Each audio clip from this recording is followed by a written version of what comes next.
Okay, so boom, y'all already know what time it is. You are not rocking with your guys, Big Joe and Lil Joe. Pops, you got something you want to say real quick? What's up? What's up, man? What's going on out there with everybody? How y'all doing? As always, thank y'all for the support, for sure. I hope that you're having a good time out there. We got a good episode today. I think a lot of people gonna lock into this conversation, man. And if you ain't already on my Daddy podcast and YouTube, go check it out. Called Doing Time with Joe. I'm gonna put the link in the description. I'm gonna repeat myself again. I'm gonna put the link in the description. But look, check this out.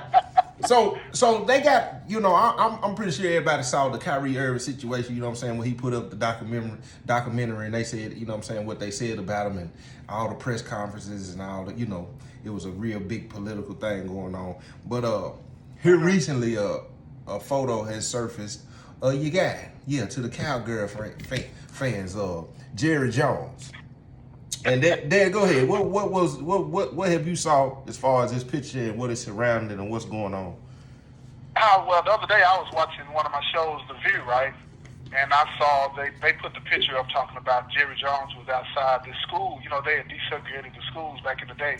And I think he was 15 or 16. He was standing in the audience where all of these people were all these white people were blocking these kids, these children, these black children from getting into the school, right? And he's just standing there, you know what I'm saying? Mm-hmm. And it made me, I was high about it, but I was high for a couple of reasons. Because one, I remember when he said that anybody that Neil, when they had the Colin Kaepernick thing going on, which I totally supported, if anybody on his team knew, he was going to fire him. And Dak Prescott stepped out and said he supported what Jerry Jones had said, right? But then after I saw that picture the other day, it hit me. It's like, okay, I see a little bit of why this man said that he got those types of views, right? Mm-hmm. Or he had those type of views, right? Mm-hmm. But it makes me think he still got those type of views. And another thing that really got me about that, man, and I hope people follow what I'm saying when I say this, because I'm not excusing any behavior, but it's a double standard here. Mm-hmm. When you deal with somebody like Kyrie or Kanye and they make the decision and stand on it and say certain things. Now, don't get me wrong, I don't agree with everything that they say. I just don't. That's just me, and I think everybody should have the opinion to agree or disagree with whoever they want to. But when a person of color makes a decision, and let's say that it's a wrong decision, right? They made that decision. They are punished more so than a person that is white. It's just fact after fact after fact. And you look at Jerry Jones. Let's say back then he was 15, right? Is that what they say? 15, 16, right? Mm-hmm. He's 80 years old today, right? Mm-hmm. What consequences is he going to have to answer for having those views back in the day? Right. I don't see people like that suffering from making bad decisions. It's kind of like bad decisions of people of color are criminalized and we get punished. And I got to thinking right before I called you, man, on this look at it like this, because I want people to really understand where I'm coming from. And I do believe that people can grow and change and all this and that, but it's usually going to be demonstrated in their action. But when he said that about Colin Kaepernick, it made me wonder. But I want to say this, man. If a person makes a bad decision, or let me quit saying that. If a person makes a decision, right, mm-hmm. and that decision, whether they physically did something or not, but let's say if that decision causes other people to cause people harm, right? Mm-hmm. Is that person responsible for that? Mm-hmm. You feel what I'm saying? Morally, I believe they are. Mm-hmm. Let's say he didn't actually go out and do nothing to hurt a person of color. He didn't bomb no churches. That he didn't do any of these things. But he supported, from what it looked like, mm-hmm. an ideology mm-hmm. that says that we're mm-hmm. not equal, mm-hmm. right? Mm-hmm. How did that affect people that believe what he believes, and did they go out and do other things, like the Birmingham church bomb? Mm-hmm. You feel what I'm saying? How did that affect people? Should he be held morally responsible for that? Has he spoken out about that? Has he said anything about that picture? You know what I'm saying? Right. Now, and then on top of that, a lot of people calling for him to come out and denounce, racism, because even in stuff like this, because that's deeply rooted. We don't, now of course everybody trying to make an excuse to say it was long ago and this and that. Listen to me, people still have that stuff deep down in them, they just don't show it, in public because of the ties and the businesses and all this old stuff. But why is it so hard in situations like this to come out and denounce and say, you stand against white supremacy or against racism, why is it so hard for you to come out and say that? Like, because a lot of things you can't come out and say things in public because of the conversations you have in private. Or then that's just my personal opinion. And then it's to piggyback on what you said about a black person. I don't want to use Bill Cosby or none of these because I know them was some them are extreme acts. You know what I'm saying? But right, yeah. Trying to find an example of if a picture surfaced like that right now about Martin Luther King. Martin Luther King ain't living.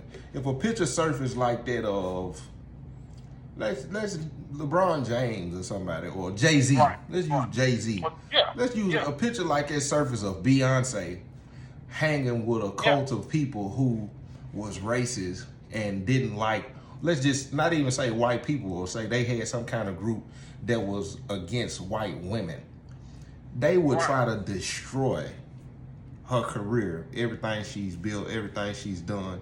They would be canceling contracts that she got. Like they would drag it through the mud, and she would have been she was 17 or 18, and then they would have said she need to issue an apology. They would have came out and said she got to denounce. They would have came out with so many different stipulations that she needed to follow in order to, I guess, continue to have the status that she had. Access. Yeah. This man come out. But see, that's the double standard, though. Of course. And it's not fair. Like we already, as people of color, black people, Hebrew, whatever. Because at this point, a lot of people saying we need to quit calling each other black people. We don't got room for you. You can't make a mistake as a black man, black woman. No, we can't. We don't get to make a mistake and learn from it and grow from it. You feel me? Either way, we get penalized and get told to get back in line. Right. And if you don't get back in line, you're gonna get cut off from the access. Right. But you spoke on something a few seconds ago where you said, "Why is it so hard for people to come out and denounce it?" Well, it wasn't hard for him to show up at that rally to block them kids from going into that school because that's what he believed. Right. As far as we know. Right. As far as we know, he hasn't said anything otherwise. So I believe he believed it. Right. So I have to make the assumption, or I'm open to be able to make the assumption that he still believes that. He don't want to speak against what he believed. Right. His actions showed what he believed when he showed up. So if he don't believe that no more, let his actions speak. But you got to be careful about that. And I'm going to give you an example. The former owner of, I think it was the Phoenix Suns. You remember when the owner of the Phoenix Suns said that stuff about Magic Johnson and they forced him to sell the team? I think it was the Phoenix Suns, right? Okay, now check this out. They knew he had been acting like this for years, right? As the owner. And had given millions of dollars to the NAACP. Had been given all of these awards by black organizations, the NAACP, and so on and so forth, right? Like kind of whitewashing the situation, but they knew he was like it. So you got to be careful of those individuals that are in positions of authority that still harbor these views because they think they can pay their way out of being held accountable. Right. You see what I'm saying? Right. If it ain't about your money, you keep your money. What you need to be doing is showing how you feel in the reflection of the laws in this country, supporting people that are oppressed in this country, and stop telling people that they can't protest and they can't speak their mind. You feel what I'm saying? We don't all have to agree. We're not going to. Right. But I don't think you should be able to tell me that what I'm saying is so wrong if I'm speaking truth. Right. If I'm speaking nonsense, look here, black, white, purple, or blue, call me out. Right. If I'm speaking from a place of ignorance and I don't have all the facts, call me out. Right. But don't let it just be for people of color. Don't do that. Right. And women, no, don't do that. No, it shouldn't be that standard, man. It shouldn't be that standard. You know what I'm saying? Yeah. It should be across the board. If we coming with some nonsense, uneducated, trying to purposely hurt people with lies and misinformation, call me out. Every time. Call me out. Every time. Because this is what I'm saying. When you call me out, if I can receive that correction, I can grow from it. Right. You feel me? Right. If I'm wrong, I'm wrong, man. Point it out to me. Right. And then let me see it. Don't beat me up, but let me see it. Show me. Show me and give me that opportunity. Give me that space where I can grow. But if you don't give me that space to grow, then I dig in. Right. I dig in, and I continue to spread, and I continue to mistreat people. I don't have to actually do the violence, but I can influence other people to do the violence. You see what I'm saying? That's why you got to give people space to grow. And that's another reason I think that a lot of people in the communities that are plagued by violence, that a lot of people in those communities that are doing these things that we think we need to do to survive, we're doing these things from a place of ignorance. You feel what I'm saying? Because we've been misled as to we gotta sell drugs, we gotta do these things, right? See, all that comes from a place of hate and hurt. Right. So why is it any different? Why is it any different for these affluent people, the rich people? You see what I'm saying? Yeah.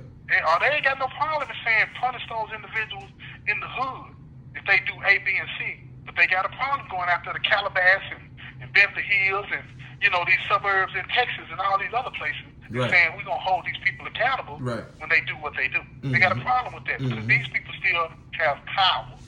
What policies has Jerry Jones influenced over the years? What laws has he influenced, him and other people like him, over the years that have affected black people, that have allowed him to express his views through those laws?